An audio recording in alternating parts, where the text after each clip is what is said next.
agamba enjiri tejja kuva ku mirongooti agamba enjiri tejja kusirika oli mu kuzimba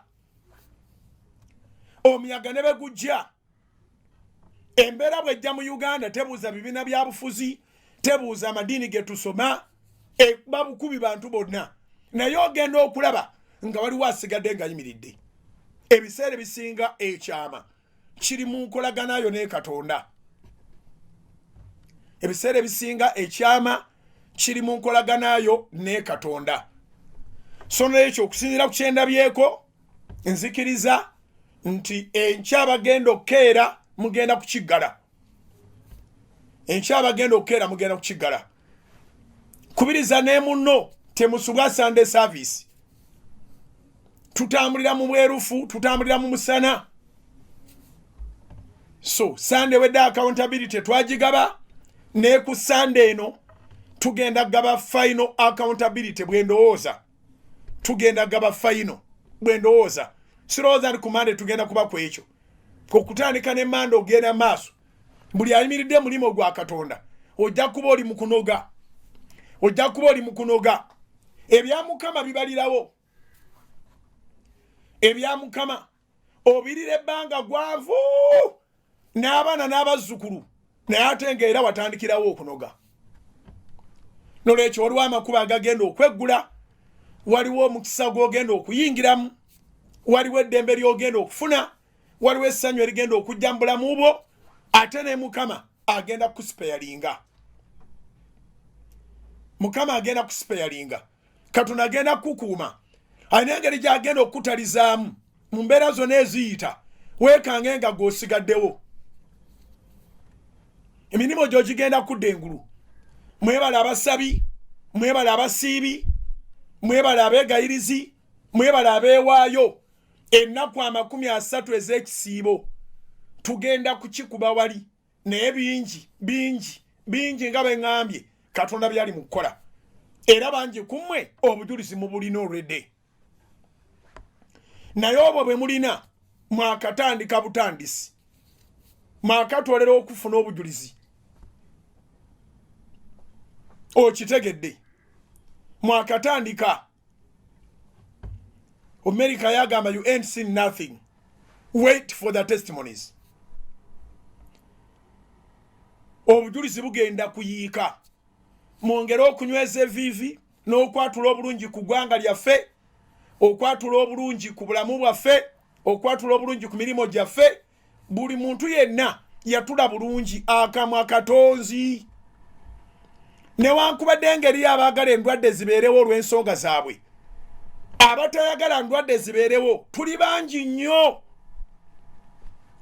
tulina ensonga y'okusimba mu maaso ga Mukama so bw'abaayo alina interest ye nga bw'alangirira endwadde alina waafunira era nga bajja n'agirangirira ebizimbe bye bigenda mu maaso fe abangi tukeere nga tugambe Mukama nti tusazaamu weevu tuyita omuliro Katonda muliro Bebulaniya 12:29 our God is a consuming fire Bebulaniya 12:29 Hebrews chapter 12 verse 29 ate Luka 12:49 Luka 12:49 Yesu agamba nti najja kusuula muliro ku nsi obanga gwaka nkyayagala ki oba okitegere kyeŋŋamba Katonda bwe yali yeeraga Musa mu kuva alaba kasaka nga akakuta omuliro nolwekyo tusabe nga tulina obukakafu nga tulina obwesige nga tulina okukkiriza nga tetubuusabuusa mu mitima gyaffe nti Katonda taaganye sizoni yonna eyitibwa ya COVID okujja mu Uganda abadde yasiiba n'ogayalamuuko ddamu ozuukuke tumalireko okuma omwezi gw'ekisiibo wangi eyasiiba n'ogayalamuuko oba n'ofunamuuko kaataaka ddamu ogolokoke waakiri ennaku nga 15 ezisembayo mu kisiibo obeere ng'ozisiibye waakiri onoosiiba 10 ezisembayo mu kisiibo naye noonya engeri gy'ovaayo twegayirire tusabe Katonda tumukaabirire tulangirire nti Uganda egenda kubeera mu ddembe, tegenda kubeera mu bantu kwetemula, temujja kubaamu bibaluwa bya bijambiya, temujja kubaamu bijambiya, eggwanga lyonna litebenkere mirembe nga Mukama yatuwadde emirembe. Bayibuli egamba mu Zabuli 127 nti Katonda bw'atakuuma kibuga abakuumi bakuumira bwereere. Psalms 127 Zabuli 127 olunyiri olusooka, Katonda bw'atakuuma kibuga abakuuma bakuumira bwereere. Nolwekyo tukole Katonda akuuma ekibuga kyaffe. Abakuumi Katonda bw'aba takuumye nabo beewuunya we bava ate ebizibu we bijja. Naye Katonda bw'aba akuumye aleeta entiisa ku ggwanga lyonna. Mujjukira nga tutandika ekisiibo ng'ebijambiya biri mu by'e Masaka nga batandise n'obitiisatiisa buli wantu wonna. Naye kati waliwo akalembereza. Bw'abeerawo akalembereza towummulanga, twongere okukabirira Mukama emirembe aginyweze. Mujjukira nga tutandika ekisiibo nga batandise n'okulangirira, era weeveeyo okusatu ejja, era weeveeyo okusatu ejja. Naye we twogerera sirina ddwaliro lye mmanyi lye baga nti abalwadde ba COVID baabaawo. Sirina ddwaliro lye mmanyi. N'entebe wenyini ku kisaawe tewaliwo balwadde be baga nti baabo babasanze balwadde bavudde bweru. N'entebe mu ddwaliro tewaliwo kutiisa nti abalwadde baabaawo bali mu ddwaliro entebe. Naye mulago, wabula twongere okwekuuma, twongere okugoberera amateeka abasawo ge baatuwa, minisitule y'ebyobulamu ge yatuwa. Tokwata mu gatoga nti naye bwagenze, nedda tofuuka nsonga ya kubusaasaanya.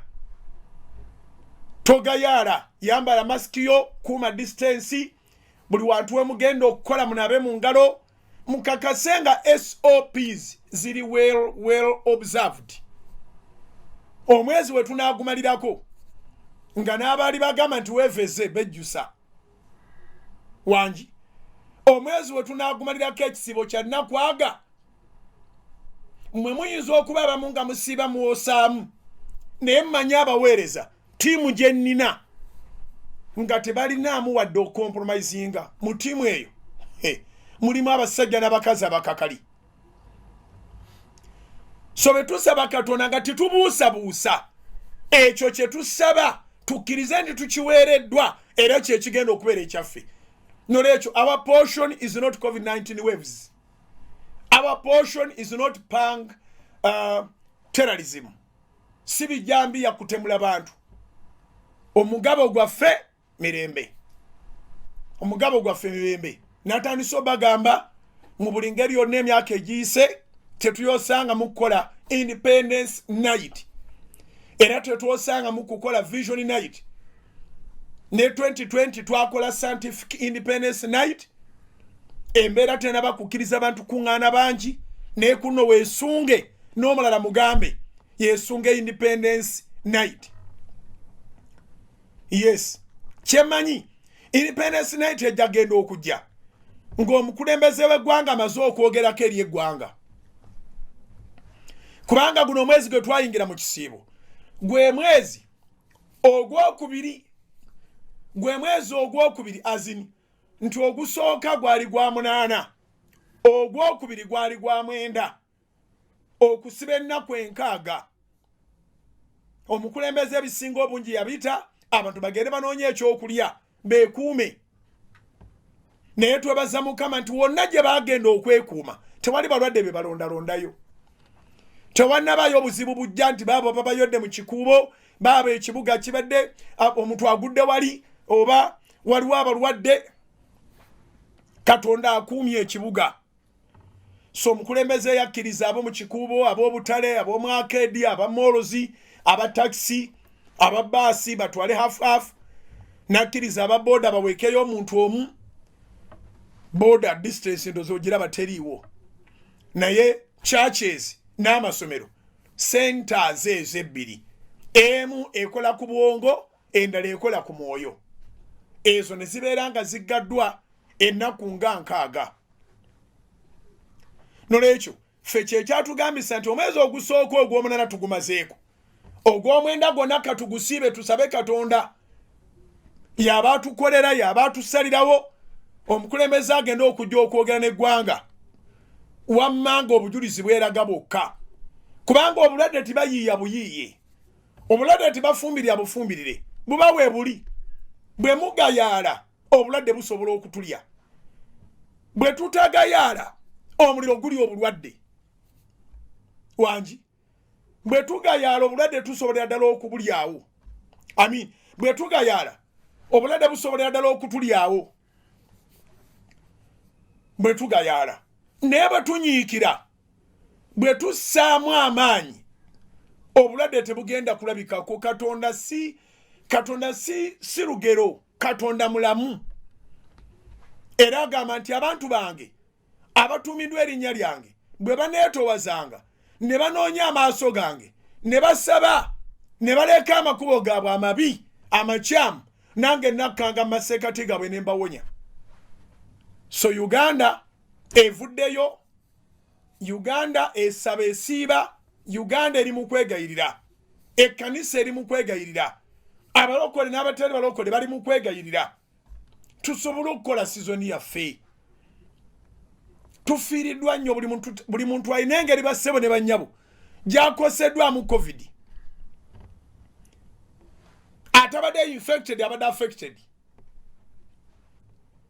buli muntu yenna mu Uganda alina engeri gyakoseddwamu covid oba muto oba mukulu atabadde infected atasafalinze bulwadde bwennyini abadde affected akoseddwa atalwadde akoseddwa olwekyo si kaseera kakugayaala nkwegayiridde nnyo muganda wange nkwegayiridde nnyo manyinaze nkwegayiridde nnyo munnayuganda omulokole nawe atali mulokole bw'okeera ku makya teweerabira okuyita katonda atuyambe endwadde zigende sizoni eberenga esobola okutuyamba okuddawo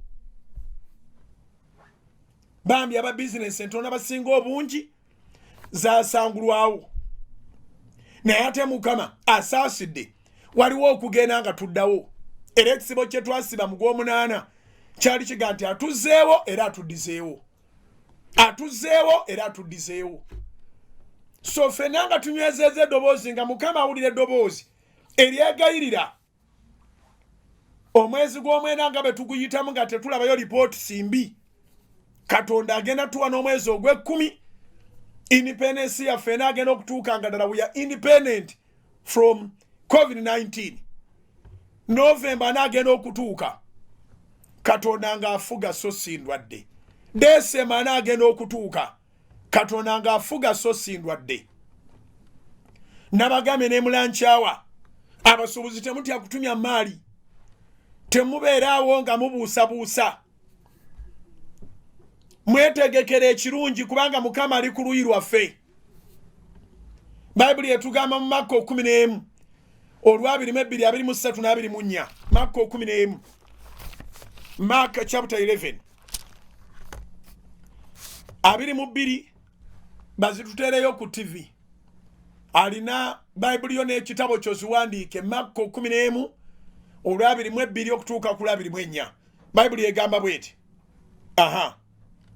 Yesu n'addamu n'abagamba nti mube n'okukkiriza mu Katonda ekyo nno kinene ayina okukkiriza takkiririza mu mbeera ayina kukkiririza mu Katonda embeera tekujja mu kukkiririza mu Katonda nti ate okkiririze mu yo ogana okusuubula ogana okweteekerateekera sizoni ng'olinda mbeera azifa erina akalungi kereeta saba Katonda bano okukkiriza mu Katonda Makko 11:22 Yesu n'addamu n'abagamba nti mube n'okukkiriza mu Katonda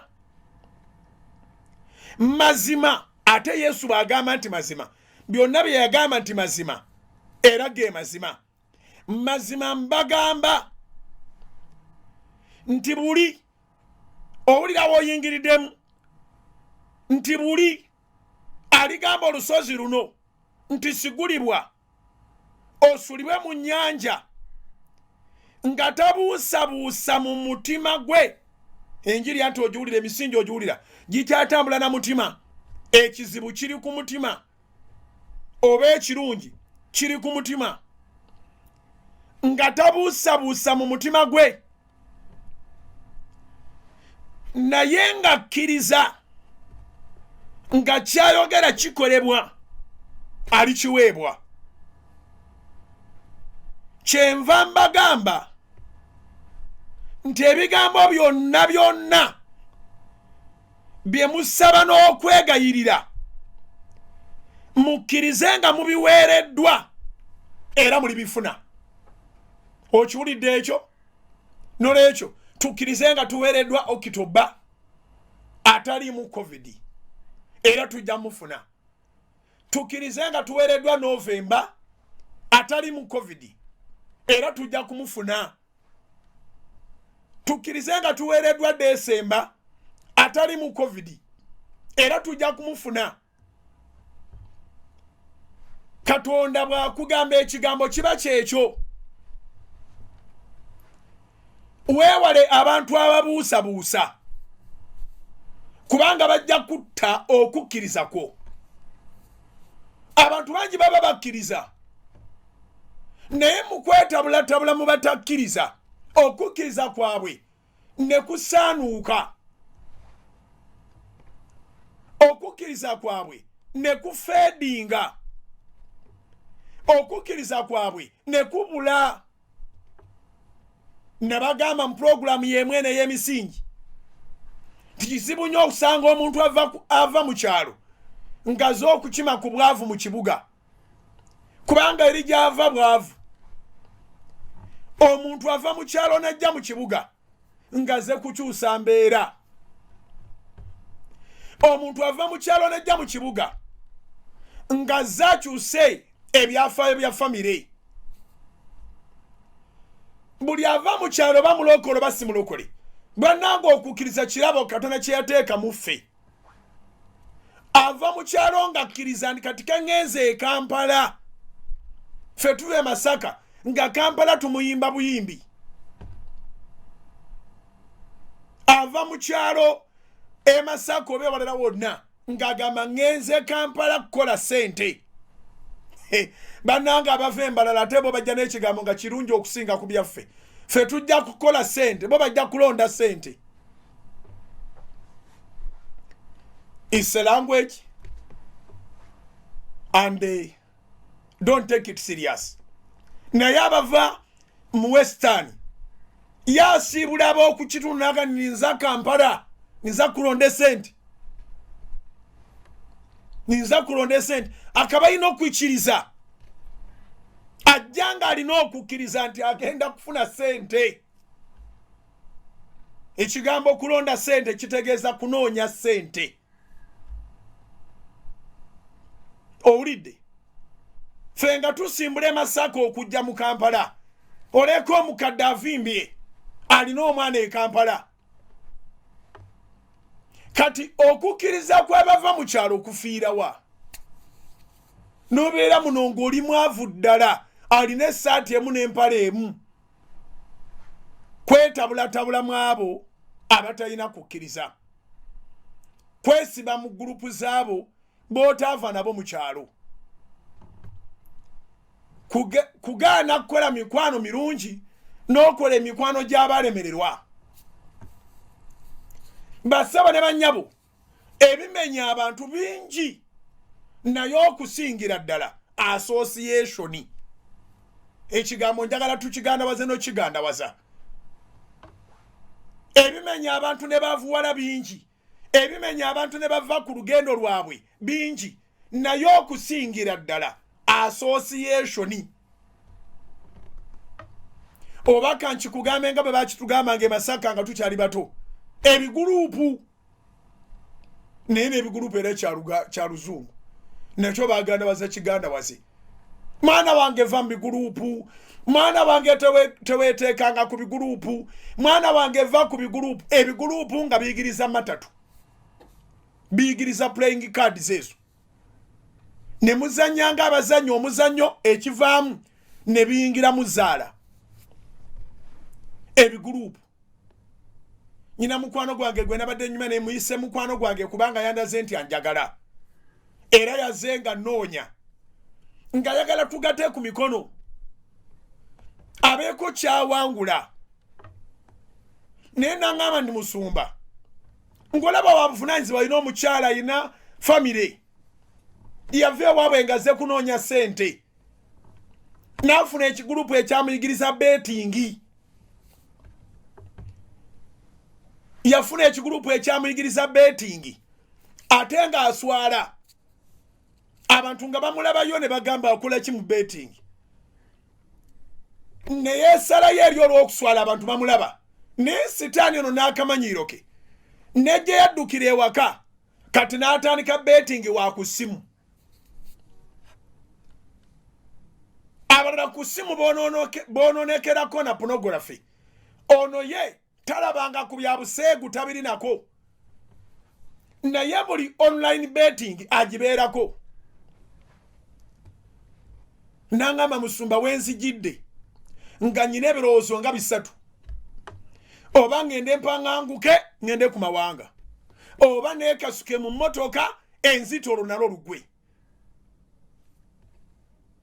akasente benkakwata mu ngalo nziruka akapapula akasente benkafuna ku ssimu nkola bukozi betting kugamba omuzimu gwamuzingako mukyala we tiyeyagala abaana tibeyagala ewaabwe mukyalo gye yava tibamanyi kyabaawo to the extent nti yatunda n'emmotoka yali akulaakulanye ng'afunye n'emmotoka kati gurupu ze yafuna ng'afunye emmotoka ze zamuyigiriza zaala wangi buli stage gy'ogendako sitaani akulumba gurupu ze yafuna ng'afunye emmotoka ze zamuyigiriza zaala emmotoka n'agitunda n'agizannya mu zaala omusaala gwe ali mu digitisi 7 muzitegedde million and above oba millions neyanga nti okumanya sitaani amanyidde nnyo ngera nsaana nfe jjukira nti ekyo tekiba kirowoozo kyo wabula bayibuli etugamba mu kitabo kya yokaana essula ya 10 olunyiriro lwe 10 nti yajja kubba kutta na kuzikiriza owulira ebirowoozo by'okwetanga byesomba mutwe ng'owuliranga okufa nga nakyo ekibeera success kubanga yajja kubba kutta na kuzikiriza ng'agamba ne bw'owulabanga mpuliranga nsaana nfe emmotoka enkuba enveewo kubanga ku zino sente zonna zolaba 7 digits nangamba kati nsigazaako emitwalo 10 gyokka 10 zasigaza ezisigadde baziwambirayo baziwamba batya yafuna looni mu banka ezi yafuna looni mu banka 2 yalina looni mu banka emu zonna n'azigamba olinga ne ziggwawo ne wabaawo banka endala yamutuukirira n'agigamba asisobola looni kubanga nyina olwedde looni ne baga nti sente zokyafuna ku musaala zimala okusavisinga looni fe ono mu Salt Media tulina etteeka tofuna looni ng'etwala 50% y'omusaala gwo era bw'oba ogenda funa looni ng'okola mu Salt Media sente z'osalibwako ziteekwa okuba nga tezisuka 40%, 60% olina okunyuka nayo naye ku musaala oguli mu millions plus afissaako emitwalo 10 gambling groups kati yava mu kyalo ng'amanyi nti agenda kukola naye basaba ne bannyabo munzikiriza olwaleero leero sizeeyo kwogera ku kitabo kya Esther bw'obanga wajja kukola ogambolinga si kukola mu nsi yonna tewaliyo basiru bakuwa ssente bwe zityo za ku mikeeka twabagamba ku Salt Media tetulanga buli kintu twegendereza nnyo kiba kizibu nnyo omuntu okutuyitako ndaba nga atuwadde akalango nga titutegedde bulungi biki byagenda kukola bikosa bitya abawuliriza abaffe oba abalabi ba Salt TV. Tetwagerera ddala gambling. Omukisa gwa Mukama tegugattibwako obuyinike. In fact, bw'okkiriza n'onywerera mu kukkiriza n'okola ky'oteekeddwa okukola, omukisa gwa Mukama guli straight. The blessings of the Lord are so certain. Okay, let me make this statement. In the blessings of God, there is no uncertainty. Meaning that if you are expecting the blessings of God, you have to be certain. Mumukisa gwa Mukama temuli mu kubuusabuusa. Omukisa gwa Mukama teguliimu kubuusabuusa. Omukisa gwa Mukama guli weewaawo. Kyavudde akugamba kanziremu ennyiri zino ndyoke ngene mu break bakujjukize oyinza okuba nga akawunti ogyerabiddemu ng'ate nkya ogenda kukeera ku makya okuwayo sente za satellite kuba tusuubira nga tukoma lwankya kusinziira ku kyendaba abantu obubaka babwagala tebaagala buve ku satellite tebaagala emirongooti gireme kubaweereza. Now today wali mu Makko ensolo ya 11 okuva ku 22 okutuuka ku 24. Mark chapter 11 verses 12 to 24. Yesu n'addamu n'abagamba nti mube n'okukkiriza mu Katonda. Amakulu gaakyo mulekerawo okutwala wolokoso ogw'omusango eyo nti temubeere bulungi temufune mukisa. Ebyobufuzi bibalimba, embeera ebalimba, buli kimu kirimba, naye mube n'okukkiriza mu Katonda. Olwa 23 mazima mbagamba, Yesu yagamba, agamba nze naawe nti buli aligamba olusozi luno nti siguli bw'osuulibwe mu nnyanja nga tabuusabuusa mu mutima gwe, naye ng'akkiriza nga kyayogera kikolebwa, alikiweebwa. Olusozi lw'obwavu, olusozi lw'endwadde, tugenda dugoba nga tetubuusabuusa nga tukola paati yaffe mu linnya lya Yesu. Olwa 24 kyenva mbagamba, Yesu yagamba nti byonna times 2 byonna bye musaba n'okwegayirira mukkirize nga mubiweereddwa era mulibifuna. Era nasabye n'omusajja oyo ne mugamba nkubuulire kati eno essala gye tusabye ddayo okumulamwa okoze bulungi okujja gye ndi tusabeko amakulu gaakyo nti okikooye okoye gambolingi ku ssimu yo nabuze kata muggyeko essimu muweemu sente nze njisuule busuuzi nine ngamba era bwe muwa sente bw'aba takooye muzimu era ajja kgenda agule smartphone addemu agambolinge. So ne twogera bwogezi bigambo ebimunyweza mu mutima kye bayita okukoowa. Yesu akyagalira ddala ayogera mu Matayo 11 olunyiri lwa 28. Matayo 11:28 nti mujja gye ndi mmwe mwenna abakooye era abazitoowereddwa nange n'abawummuza. Katonda tali kuyamba nga gwe tokooye.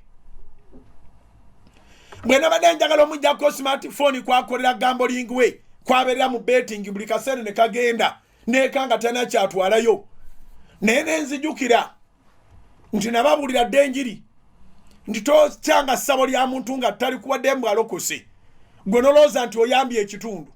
Essabo si ssubi, essabo kiri ku mutima. Nannyini ssaba alina ddigoba ku mutima gwe nemmanya nti ono ne bamuggyako essimu asobola okutuna engato n'agula essimu gy'anaakolerako gamboling. Kamuteeke buteesi maaso ga Mukama Katonda amutikkule kubanga alabika akooye era azitoowereddwa. Ebirowoozo ebisatu bye yabadde alina temulimu kiramu. Ekyokugenda eyo abulire eyo, ekyokwesuula mu mmotoka emukube temulimu bulamu, ekyofuuka ekitagasa temuli bulamu. Aba tutegereganye. So bassebo ne bannyabo omukisa gwa Mukama guli certain. Omukisa gwa Mukama teguli uncertain. Era ekintu ekiri certain kyobalaba nti Gambling takwatagana na nzikiriza yaffe kubanga obera tomanyi oba onoofuna batoofune so nga mu Katonda bakugambye bw'oba n'okukkiriza mu Katonda ogenda kufuna kye weetaaga. Bwe nkomawo tugenda kuwali mu ngero 10 mbekenyirize nkusomera mu linnya lya Yesu. Kyemmanyi waliwo omulala asumuluddwa kubanga omusajja omukulu yazzenga akaaba. Alina omukyala n'abaana, omusaala oguli waggulu w'akakadde atuusa emitwalo 10. Alina abamusiima abamwagala bamuwa ku ssente. Bw'azikwata mu mpeke zigenda mu zzaala, bwe ziba ku ssimu era nazo aziteeka mu zzaala. Naye bw'oba okooye era oba ogenda kutikkulwa era oba ogenda kuwummuzibwa. Nsaba Katonda akumpumulize naawe agamba nti nali nzize nga ndi ku mulamwa nga nzize kukola nga nzize kunoonya ssente ne musumba nange ekigurupu kyanjigiriza akapapula kyanjigiriza betingi ekyakukwata kikutaye mu linnya lya Yesu. Amina.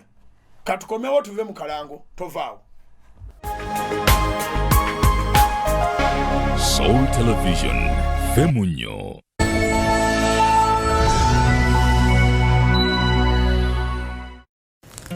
Nzize n'ensonga ya satellite ffenna tukimanyi kati okumala emyaka 3 nti mu mwezi gw'omunaana ng'ennaku z'omwezi 13 tuba tuzza bujja endagaano ya satellite neba ya mwaka kibeerawo mu mwaka omulundi gumu. Eno yaggwako ku luno ne nfukamira ku maviivi gange aba satellite ne mbanyonyola nabo ne bampuliriza ne mbagamba mu buli ngeri yonna nabo balabe ekiriwo. So ogw'omunaana abasinga obungi baali bakaddamu okukola naye ng'era tuwaliwo bye bakola nga nze ndi ku maviivi bye bakola bisobole okubaamu omulamwa. Ogw'omunaana ye tugumalako bazzeemu ne baŋŋamba nti otyo tubaggyeko oba munaasasula. Of course sobola bagamba nti batuggyeko n'akamu n'akatono ne mbagamba tujja kusasula. Wiiki ewedde nakisiinyaako katono naye wiiki yonna ngimazeeko nga nsaba nsiiba era nga nkisabira nga nsaba Katonda abawe omukisa ate ayongere n'okubazibula amaaso mulabe kiki kye tuli mu kukola. Sente ze tusaba eza satellite si za kwejalabya. Soloti TV eri kuviira ddala ku free to air paka ku DSTV. Ekyo kitegeeza satellite okujjako eri eya free to air naye bannaffe abasigadde bonna twabasaplayingira okwo. Ekirala radio okutuuka ebusoga okutuuka embaale paka Kenya okugenda mubende Fort Portal okugenda embalala radio eri ku satellite byonna twabitikka wamu. So nzikiriza nti Katonda era akozeseza emikutu gino okutuwa omukisa mu kaseera akafaanaganako bwe kati. Gye muli mu lutalo naffe tuli mu lutalo. Mu kitabo kya Okuva essula ya 17 Exodus chapter 17 verse 8 to verse 16. Okuva essula ya 17 okuva ku lw'omunaana okutuuka ku 16. Abamereki ne bajja ne balwanyisa Isirayiri mu Lefidimu. Musa n'agamba Yoshua nti otulondere abantu ogenda olwane n'Abamereki enkya. N'ayimirira ku ntikko y'olusozi omuggo gwa Katonda nga guli mu mukono gwange. N'akola bw'atyo Yoshua nga bwe yamulagira Musa n'alwana n'Abamereki. Musa ne Alooni ne Kuuli ne balinnya ku ntikko y'olusozi. Awo lwatuuka Musa bwe yayimusa omukono gwe Isirayiri n'agoba. Bwe yagussa omukono gwe Abamereki ne bagoba. Naye emikono gya Musa ne gitendewalirwa ne gitendewererwa ne batwala ejjinja ne baliteeka wansi we n'alituulako. Alooni ne Kuuli ne bawanirira emikono gye omu eruuyi n'omulala eruuyi, emikono gye ne ginywera okutuusa enjuba okugwa. Yoswa n'asuula Abamaleki n'abantu be n'obwogi bw'ekitala. Mukama n'agamba Musa nti wandiika ekyo mu kitabo okubeera ekijjukizo, okibuulire Yoswa mu matu ge nga ndisangulira ddala okujjukirwa kwa Amaleki wansi w'eggulu. Musa n'azimba ekyoto n'akituuma erinnya lyakyo Yakuwa y'ebbendera yange. N'ayogera nti Mukama alayidde, Mukama alirwana ne Amaleki emirembe n'emirembe. Katonda wa Ibulayimu ne Isaaka ne Yakobo, kwegayiridde nnyo ebigambo bino mbisabidde mu wiiki namba nga nkugamba nti abantu bano nabo babitegeere, bategeere bulungi ng'embeera yatulumba tuteekwa okugiwangula. Era nga nkusaba kabaka w'abakabaka, nga tuli ku mirongooti, nga tuli ku setilayiti, olwo naffe lwe lusozi lwaffe. Abantu bano bakozese Mukama okutuwanirira emikono gyaffe okubanga tegikka, kubanga bwe gikka bawangulwa, bwe giba giri waggulu bawangula. Mu linnya lya Mukama waffe Yesu okwate kwabo abaga nti ŋŋenda kuwayo akakadde, ŋŋenda kuwayo obukadde 5, nja kuwayo obukadde 10, ne bwe buba 10 Mukama eri ababulina nga beetaaga bukakafu nti gwoyogera. Nsaba bakakase Mukama nti gwoyogera mu linnya lya Mukama waffe Yesu. Nakusabye Taata nti mu nnaku 15 tubeerenga tumaliriza okusasula ebbanja lino ery'emitwalo 7 egya $. Akiwulidde kiyingire mu matu ge, atoole omukisa ogw'okuwanirira emikono egy'enjiri, ogw'okuwanirira ekigambo kino nga kiri ku satellite, nga kiri ku mirongooti, naffe lwe lusozi kwe tuyimiridde. Era Mukama eyo gy'agenda naye awangule mu linnya lya Mukama waffe Yesu. Kijjukirwenga Mukama nti wamalawo byonna ebyali bisibye abantu ng'okoze nabo mu linnya lya Yesu. Weebale Mukama olwaleero londayo eggye eri abasajja n'abakazi abagenda okugamba nti ffe tugenda kulumba, tugenda kulumba, tugenda kuwangula, tugenda kuwangula Omwamaleki gwe bayita COVID-19, tugenda kuwangula Omwamaleki gwe bayita obwavu mu bizinesi yaffe, tugenda kuwangula Omwamaleki ow'embeera eya buli ngeri mu linnya lya Mukama waffe Yesu. Weebale Taata kubanga kitegerekese mu linnya lya Yesu. The Lord our banner. Bendera y'omubi eke eveeyo, bendera ya Katonda yeba yeewuuba bwe buwanguzi bwaffe mu linnya lya Yesu. Siina bingi bye ŋŋenda kwongerako okujjako okulagirira akawunti. Kampeni eno egenda kumala ennaku 15, etandika nga 6 Sebutemba, eggwanga 2. Tujja kutambulira mu accountability, tusasule omwaka mulamba, tuliddamu kubyogerako omwaka gujja, ate ojja kubeera mulamu. Tosobola kukola na Katonda n'ofa otyo n'akatono. Bw'obanga ogenda kuwaayo sente, twetaaga $7,000, $7,000 nga tuzibalidde ku 3,600, mwavuddemu $2,552.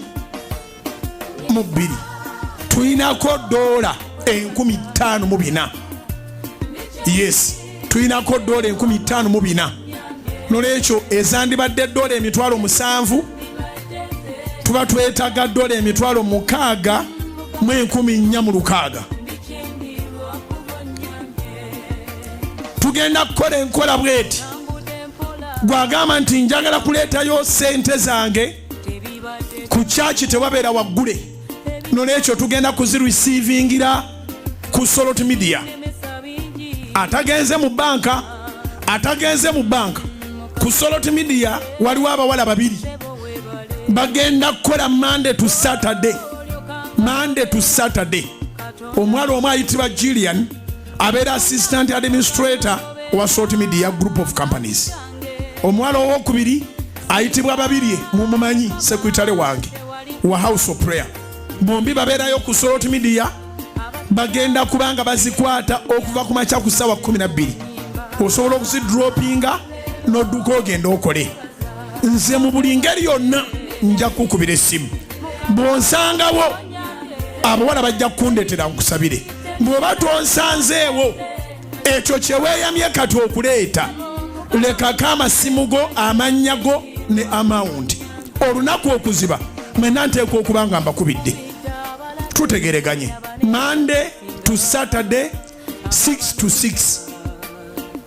Monday to Saturday 6 to 6 for only 2 weeks. For only 2 weeks. Agamba njazireta ku Salt Media.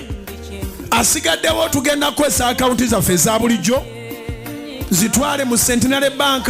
Ensonga y'okuziteekayo teekako ndi satellite zibenga zaawukana n'ekimu ky'ekkumi oba ekiweebwayo.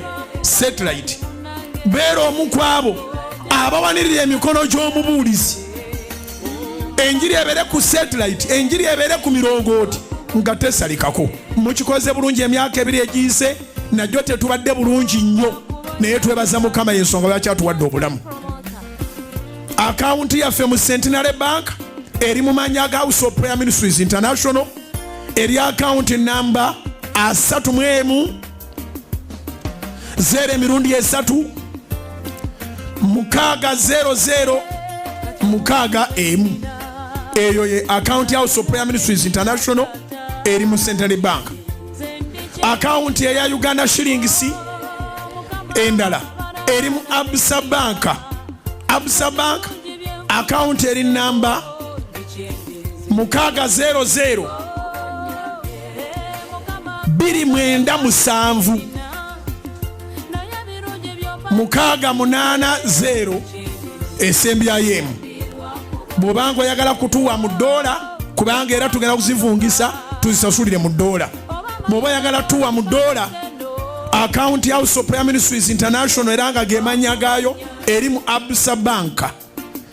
Eri account namba 600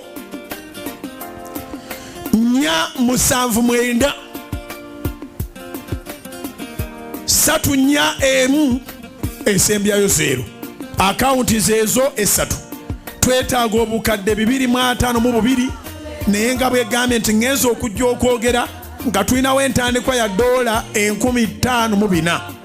Ababadde beetaaga emitwalo 7 egya $, nolwekyo twetaaga emitwalo 6,460.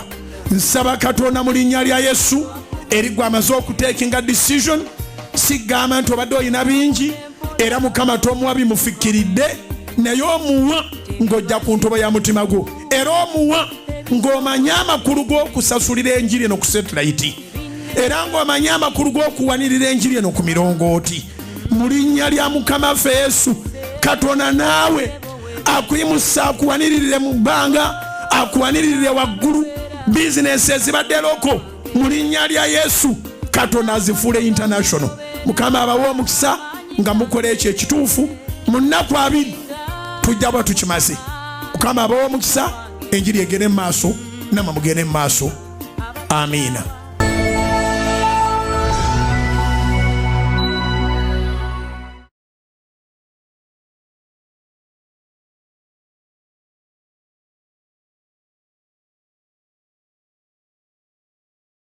Ebazibwe mukulikeyo ddala mu kalango, era nzikiriza nga ndowooza katuuse ku ntandikwa y'enkomerero yaako akagenda okulangibwa pozi ne mu pulogulaamu eziddako ne kumakya kasobola okuba nga ke kasembayo okutuuka ate omwaka ogujja omwezi bwe guti lwe tuliramu okusasula satellite. Nzikiriza nga bagenda okukeera kumakya okukola contributions zigenda kuba nga ze ziri final ku nsonga eno eya satellite. Tugambye nga tugenda mu break nti tukomewo tusome mu ngero. Engero 10. Proverbs chapter 10 verse 22. Proverbs chapter 10 verse 22. Egamba bweti, bagikutereyo ku TV. Amina. Omukisa gwa Mukama gwe gugaggawaza. So tagatta buyinike bwonna wamu nagwo. Omukisa gwa Mukama gwe gugaggawaza. Gambling alinga kokonyo ate Mukama takokoonya. Wanji Zara betting gambling alinga kokonyo. Mulimu abantu basoma ennamba abamu kye bava bagwirayo eddalu. Najja zonna nga zezo esembayo neegaana. Mulimu tiimu lwozisibirako zonna nezikuba wolowoleza nti eno ennafu egenda kuwa bwibayi ne bagikuba. Kwegamba omukisa gwa Mukama agambye gwe gugaggawaza. Kati mu mukisa guno ogugaggawaza, in the blessings of the Lord that makes people rich, which blessings are not added on any sorrow. These blessings are so certain when you trust in God. Omukisa guno guli weewaawo bw'obanga weesiga Katonda era ng'okkiriza Katonda. Kanveeko waggulu ku lwabiri mwebiri ku lwabiri engero 10 okuva ku lwabiri okutuuka ku lwabiri mu bbiri. Proverbs chapter 10 verse 20 to 22. Olulimi lw'omutuukirivu feeza nnonde, omutima gw'ababi tegugasa nnyo. Emimwa gy'obutuukirivu giriisa bangi, naye abasirusiru bafa olw'okubulwa okutegeera. Omukisa gwa Mukama gwe gugaggawaza, so tagatta buyinike bwonna wamu nagwo. Kanziddemu ennyiri naawe ozeetegereze. Engero essula 10 okuva ku lwabiri okutuuka ku lwabiri mwebiri. Proverbs chapter 10 verses 20 to 22. Olulimi lw'omutuukirivu feeza nnonde, omutima gw'ababi tegugasa nnyo. Emimwa gy'omutuukirivu giriisa bangi, naye abasirusiru bafa olw'okubulwa okutegeera. Omukisa gwa Mukama gwe gugaggawaza, so tagatta buyinike bwonna awamu nagwo. Nolwekyo gwe abadde ayita mu mbeera y'obuyinike, ogezaako okutega sente ozitegera mu betting, mu bupapula, mu biki, betting akuluma ne mu kitanda n'ojjayo essimu, nsaba omuzimu ogwo ogukute mu linnya lya Mukama Yesu.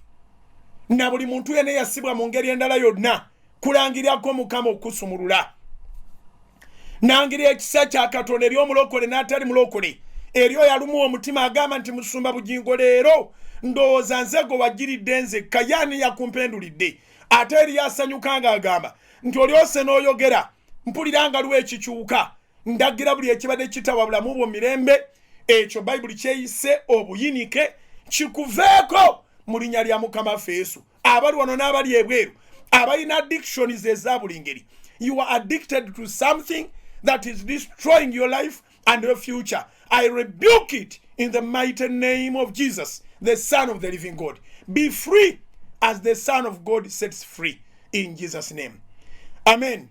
I wish you a happy weekend. Mbagaliza weekend enungi. Mukama abawo omukisa. Kambalekera amawulire ga Soroti TV ne program lindirira ku Soroti FM.